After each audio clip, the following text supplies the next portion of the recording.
आज के इस टॉपिक में हम एबनॉर्मल स्ट्रक्चर्स जो कि सेकेंडरी ग्रोथ के समय स्टेम के अंदर दिखाई देती है उसके बारे में डिस्कस करेंगे। यहाँ पर जो एबनॉर्मल ग्रोथ जो होती है या एबनॉर्मल ग्रोथ के कारण जो डिफरेंस पाए जाते हैं प्लांट्स के अंदर, उसमें एबनॉर्मलिटी से तात्पर्य है कि जो जनरल प्लांट्स की स्ट्रक्चर्स में उन जनरल स्ट्रक्चर के स्थान पर कुछ अलग प्रकार के स्ट्रक्चर्स का फॉर्मेशन हो जाता है, जिसे हम एनामॉलस या एबनॉर्मल ग्रोथ कहते हैं। इस तरह की जो स्ट्रक्चर अगर जनरल स्ट्रक्चर्स जो दिखाई देगी, जैसे डाइकोट स्टेम में है, जो वैस्कुलर बंडल जो होते हैं वो रिंग फॉर्म में प्रेजेंट्स होते हैं। लेकिन अगर एबनॉर्मल कंडीशंस के अंदर होंगे तो डाइकोट स्टेम के अंदर जो वैस्कुलर बंडल होते हैं वो स्कैटर्ड फॉर्म में अगर पाए जाते हैं तो वो एबनॉर्मल कंडीशंस होती है। इसी तरह जो कॉर्टेक्स के अंदर वैस्कुलर बंडल प्रेजेंट्स होते हैं, एब्सेंट होते हैं जनरल कंडीशंस के अंदर, लेकिन अगर कॉर्टेक्स में वैस्कुलर बंडल प्रेजेंट्स है तो ये एबनॉर्मल कंडीशंस है। इसी तरह थर्ड कैरेक्टर्स है कि जाइलम्स के अंदर वेसिकल्स प्रेजेंट्स होती है, ये नॉर्मल कंडीशन है, लेकिन जाइलम्स के अंदर वेसिकल्स का एब्सेंट होना ये एबनॉर्मल कंडीशंस को शो करता है। इसी प्रकार यहाँ पर जाइलरी फ्लोएम जो है वो एब्सेंट होता है जनरल कंडीशन के अंदर, लेकिन स्पेशल कंडीशंस के अंदर यहाँ पर इंटरजाइलरी फ्लोएम जो होता है प्रेजेंट्स होता है नॉर्मल ग्रोथ के अंदर। नॉर्मल ग्रोथ में पिथ के अंदर वैस्कुलर बंडल एब्सेंट होते हैं, जबकि एबनॉर्मल ग्रोथ के अंदर जो मोनोकोट स्टेम में होते हैं वैस्कुलर बंडल रिंग फॉर्म में प्रेजेंट्स होते हैं। इस प्रकार इन जो वेरिएशंस के अंदर है उसके अंदर हम विथ एग्जांपल्स इसको आगे टॉपिक के अंदर डिस्कस करते हैं। तो स्टार्ट करते हैं इसको कि जो डाइकोट स्टेम है उसके अंदर वैस्कुलर बंडल जो है वो स्कैटर्ड फॉर्म के अंदर पाए जाते हैं। जैसे एग्जांपल है रेननक्यूलेसी फैमिलीज़ के अंदर, जैसे एनीमोन और निम्फिएसी के निम्फिया में, इसी तरह पाइपरेसी के पाइपर में की जो स्टेम होती है उसके अंदर इंटरनल स्ट्रक्चर देखने को मिलता है। इंटरनल स्ट्रक्चर में देखने को मिलता है कि जो वैस्कुलर बंडल है वो स्कैटर्ड फॉर्म के अंदर प्रेजेंट्स होते हैं। इस तरह जिस डायग्राम में हमें दिखाया गया है कि जो एपिडर्मीज है, कॉलिनकाइमा, ग्राउंड टिश्यूज़ के अंदर फ्लोएम, जाइलम और कैम्बियम, ये पेपोरोमिया का एक उदाहरण है जिसके अंदर स्कैटर्ड वैस्कुलर बंडल हमें दिखाई देते हैं। इसी तरह दूसरा जो उदाहरण है वो है एग्जांपल है मोनोकोट स्टेम में जो वैस्कुलर बंडल होते हैं वो रिंग फॉर्म के अंदर प्रेजेंट्स होते हैं। जो जैसे टिटिकम है, गेहूँ है, रेम्यूनस है, में वैस्कुलर बंडल है वो रिंग में अरेंज होते हैं, और पिथ जो होती है वो होलो या खोखली टाइप की होती है। ये भी एक एबनॉर्मल कंडीशंस के रूप में हमें ये इस तरह की जो कंडीशन है वो हमें डायग्राम में दिखाई देती है, जबकि जो मोनोकोट स्टेम में वैस्कुलर बंडल रिंग फॉर्म में होती है और जो पिथ है वो होलो कैविटी के रूप में यहाँ पर प्रेजेंट्स होती है।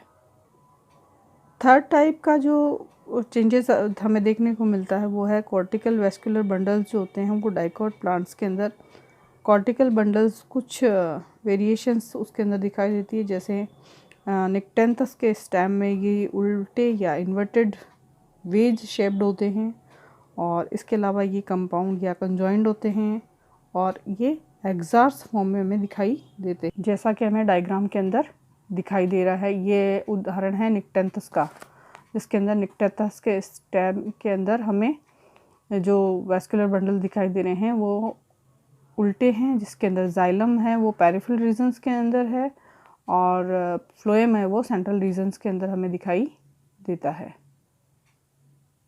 इसी प्रकार जो वैस्कुलर बंडल्स के अंदर प्रेजेंट होते हैं वो हमें इस तरह से डायग्राम में हमें शो दिखाई दे रहे हैं। इसमें जाइलम है जो ऊपर की ओर होता है, फ्लोएम है जो नीचे की ओर होता है, और इन दोनों के बीच में कैम्बियम प्रेजेंट होता है, जिन्हें हम कॉर्टिकल्स बंडल कहते हैं। इसके एग्जांपल है जैसे लोबिलिया में स्टेम में एम्फीवैसियल्स टाइप के बंडल्स प्रेजेंट होते हैं, जिसके अंदर जो फ्लोएम होता है वो सेंटर पार्ट में पाया जाता है, जबकि जाइलम है वो पेरिफेरल रीजन्स के अंदर प्रेजेंट होता है। ये भी एब्नॉर्मल कंडीशन है। जैसे कैंची चोआ में जो एम्फी क्राइबल बंडल फॉर्म में प्रेजेंट होते हैं, जैसे इसमें जो जाइलम है वो सेंट्रल रीजन्स के अंदर पाया जाता है और फ्लोएम है वो पेरिफेरल रीजन्स के अंदर प्रेजेंट होता है। इसी प्रकार जो हम यहाँ पर दे सकते हैं मेडुलरी बंडल्स, जो नेक्स्ट हमारा एबनॉर्मल कंडीशंस के अंदर जो हमें देखने को मिलता है वो है मेडुलरी बंडल्स। मेडुलरी बंडल्स के अंदर डाइकोट प्लांट के अंदर जो पित्त की जो पैराकाइमेटस सेल्स होती है वो डिवाइड होना शुरू हो जाती है और कैम्बियम का फॉर्मेशन करती है और इनके द्वारा वैस्कुलर बंडल्स का निर्माण होता है और ये जो है वो एक फिक्स रिंग में प्रेजेंट्स होते हैं और स्कैटर्ड फॉर्म में पाए जाते हैं। इस कारण इन्हें मेडुलरी वैस्कुलर बंडल्स कहते हैं। इसका जो एग्जांपल है वो है एकाइरेंथस एस्प्रा। एकाइरेंथस एस्प्रा जिसके अंदर जो है इंटरनोड में दो वैस्कुलर बंडल जो होते हैं वो सेंट्रल रीजन्स के अंदर और नोडल रीजन्स में जो वैस्कुलर बंडल होते हैं वो दोनों कनेक्ट हो जाते हैं और एम्फीजाइलिक वैस्कुलर बंडल का फॉर्मेशन करते हैं। और इसका एक और उदाहरण जो हमें देखने को मिलता है वो बोरिविया के अंदर हमें देखने को मिलता है, जिसमें दो सेंट्रल पित्त बंडल जो होते हैं वो प्रेजेंट्स होते हैं। इसके अलावा 6 से लेकर 14 स्मॉल पित्त वैस्कुलर बंडल्स इसके अंदर प्रेजेंट्स होते हैं। इसके अलावा इसके अंदर पेरिफेरल रिंग्स में 15 to 20 पेरिफेरल वैस्कुलर बंडल्स के अंदर प्रेजेंट्स होते हैं। ये जो वैस्कुलर बंडल्स जो पेरिफेरल वैस्कुलर बंडल होते हैं वो लगभग उनकी जो स्ट्रक्चर होती है वो लीफ ट्रेस के समान ही उसके अंदर होती है और उसके वैस्कुलर बंडल्स होते हैं वो कंजोइंग, कोलैटरल और ओपन टाइप के होते हैं, जैसा कि हमें डायग्राम के अंदर दिखाया जा रहा है। ये एकाइरेंथस स्टेम का सेक्शन है जिसके अंदर जो पित्त है उसके अंदर मेडुलरी पित्त रीजन्स के अंदर वैस्कुलर बंडल इसके अंदर प्रेजेंट्स है। इसी तरह यहाँ पर जो बोरविकिया है, बोरविकिया के अंदर भी इस पित्त रीजन्स के अंदर वैस्कुलर बंडल प्रेजेंट्स है और फिर सेकेंड रिंग में 6 से लेकर 14 तक वैस्कुलर बंडल पाए जाते हैं। फिर पेरिफेरल रीजन्स के अंदर भी वैस्कुलर बंडल इसके अंदर प्रेजेंट्स होते हैं। मेडुलरी बंडल में एबनॉर्मलिटी के साथ हमें 5वें पॉइंट पे हम यहाँ पर जो एबनॉर्मलिटी देखते हैं वो है absence of vessels in xylem. Xylems की जो वेसल्स होती है वो एब्सेंस होती है। ये ज़्यादातर जो होती है एक्वाटिक्स जो प्लांट्स होते हैं उसके अंदर एटमॉस्फेरिक कंडीशंस के अंदर जो जाइलम की जो वेसल्स होती है वो एब्सेंस होती है। छठा जो इसका रीज़न होता है separate bundles of xylem and phloem. Xylem और फ्लोएम के सेपरेट बंडल्स का होना, जैसे इसका एग्जांपल है जैसे डाइकोट स्टेम में जो वैस्कुलर बंडल होते हैं वो conjoint, collateral, open vascular bundle के बीच में ऐसे वैस्कुलर बंडल होते हैं जिसमें केवल जाइलम ही पाया जाता है या केवल वो फ्लोएम ही उसके अंदर प्रेजेंट होते हैं। ऐसे बंडल्स इसके अंदर प्रेजेंट होते हैं। जैसे नेक्स्ट होता है जो एबनॉर्मलिटी है वो है पॉलीस्टिलिक कंडीशंस, जिसमें एक से अधिक स्टील वैस्कुलर बंडल के फॉर्म में प्रेजेंट होती है। जैसे प्रत्येक वैस्कुलर बंडल की अपनी खुद की इंडोडर्मीज जिसके अंदर कैस्पेरियन बैंड्स इसके अंदर पाई जाती है और पेरिसाइकिल इसके अंदर प्रेजेंट होती है। एग्जाम्पल है जैसे प्राइमूला।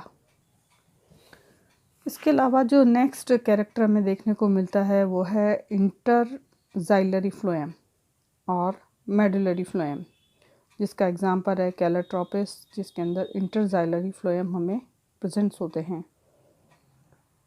और नेक्स्ट है inter vascular bundle, internal vascular bundle, आंतरिक वैस्कुलर बंडल। ये ज़्यादातर हमें पॉलीगोनेसी फैमिलीज़ के अंदर रोमैक्स के अंदर देखने को मिलते हैं। दो वैस्कुलर बंडल एक ही दृढ़ोत्तकी आच्छाद यानी स्क्लेरन काइमेरा शीट्स के द्वारा कवर्ड रहते हैं और अंदर वाले जो वैस्कुलर बंडल होते हैं उनको इंटरनल वैस्कुलर बंडल कहते हैं। इसके अंदर पित्त पैरेन्काइमा एब्सेंट होती है, जैसा कि हमें डायग्राम में देखने को मिलता है। ये जो डायग्राम है वह इंटर वेसिकुलर बंडल का डायग्राम है, जिसके अंदर हमें बीच बीच में जाइलम के बीच में फ्लोएम पार्ट दिखाई दे रहे हैं। इस प्रकार ये एक डाइकॉट की एबनॉर्मल स्ट्रक्चर को शो कर